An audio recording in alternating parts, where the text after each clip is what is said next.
दोस्तों, आप सभी लोगों को ये न्यूज़ बताते हुए मुझे बड़ा दुख हो रहा है कि अभी थोड़ी देर पहले 1:38 पे गुजरात के अहमदाबाद में जो प्लेन क्रैश हुआ था मेघानी नगर में, जहां पे 50 बॉडी रिकवरी की बात चल रही थी, अब पता चला है कि वहां सभी यात्री मारे गए हैं। जितने भी लोग उस पैसेंजर प्लेन में सवार थे बोइंग 787 में, वो सारे के सारे मारे गए हैं। इवन तो जो भी प्लेन का क्रू था वो भी नहीं बचा है। पायलट का अभी तक कोई हमें सूचना प्राप्त नहीं हुई है कि पायलट भी बचे हैं या नहीं।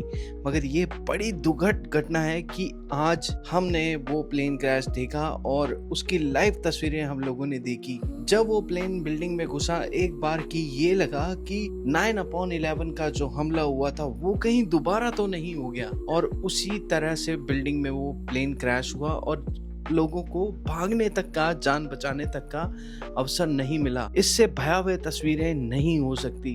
मैंने कई बार सपनों में प्लेन क्रैश देखा है, मगर लाइव आज मैंने पहली बार देखा है। रिहायशी इलाके में जाकर के प्लेन क्रैश हुआ जिसमें सारे लोग मारे गए। 169 के करीब भारतीय नागरिक थे, 59 के करीब ब्रिटिश नागरिक थे, 7 पुर्तगाली नागरिक थे और 2 कैनेडियन थे। और ये सारे गुजरात से लंदन जा रहे थे, और लंदन पहुंचना तो दूर, गुजरात से उड़ते के साथ ही टेक ऑफ के समय ये प्लेन क्रैश हो गया। और इस प्लेन क्रैश में सारे के सारे यात्री मौत की नींद समा गए। और एक बड़ी न्यूज मैं आप लोगों को बता रहा हूँ कि गुजरात के एक्स सीएम विजय रूपानी, जो कि इस प्लेन में सवार थे, वो भी नहीं बचे हैं।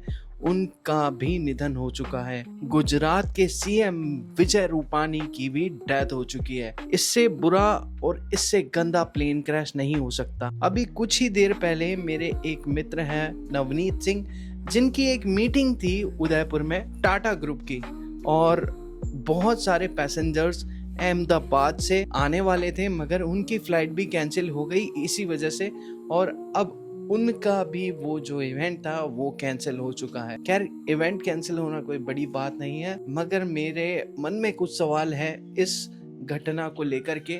मैं चाहता हूँ आप लोग भी वो जाने।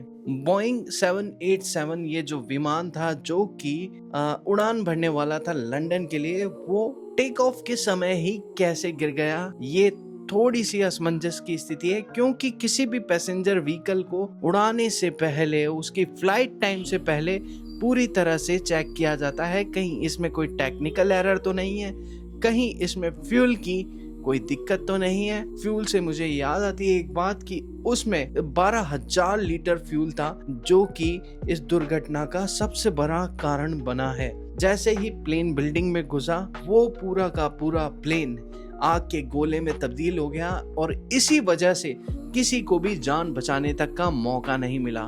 मैं आप लोगों को कोई न्यूज़ नहीं बता रहा हूँ, मैं आप लोगों के लिए ये जो वीडियो बना रहा हूँ, ये मेरे मन में दुख है, रोष है। हमारे टेक्निकल एरर बोल लो या सिस्टम बोलो, उसका खामियाजा आज 169 भारतीयों के साथ में बहुत सारे विदेशी यात्रियों को भी भारी पड़ा है। और आप लोगों को जान करके आश्चर्य होगा कि पूरी दुनिया में पहली बार कोई बोइंग 787 क्रैश हुआ है।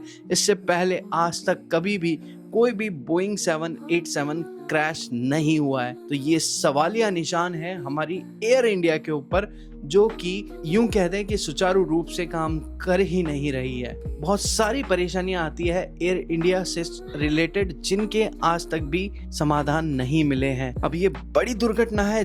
जो भी लोग मारे गए हैं उनके लिए सिर्फ मैं इतना ही कह सकता हूं कि उनको स्वर्ग में स्थान प्राप्त हो।